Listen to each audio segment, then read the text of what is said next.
बिस्मिल्लाहिर्रहमानिर्रहीम। अस्सलाम वालेकुम।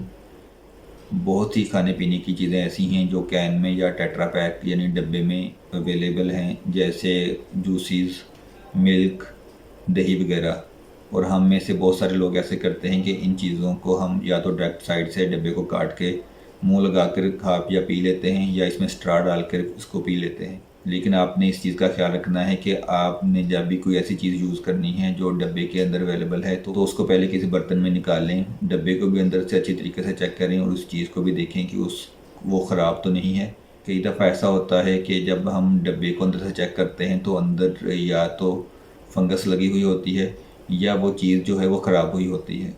इसकी वजह यह है कि हमारे मुल्क में जब फैक्ट्री से कोई चीज़ बन के बाहर आती है तो वो काफ़ी दिन तक तो जो होल सेल डीलर होता है उसके स्टोर में पड़ी रहती है, और उसके बाद जो दुकानदार होल सेलर से ख़रीदते हैं तो वो अपनी दुकान के बाहर रख लेते हैं।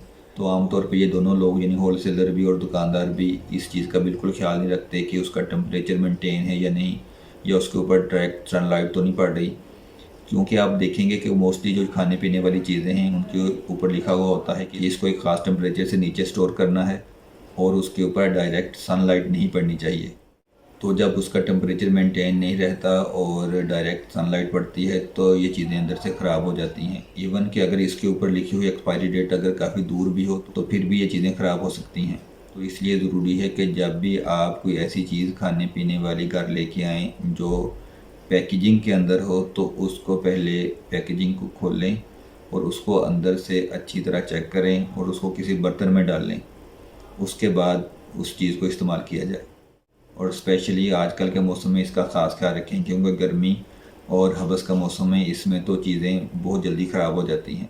बाकी आज के लिए इतना ही। अपना और अपने प्यारों का बहुत सा ख्याल रखें। अल्लाह ताला हमारा हामी नासिर हो। अल्लाह हाफिज़।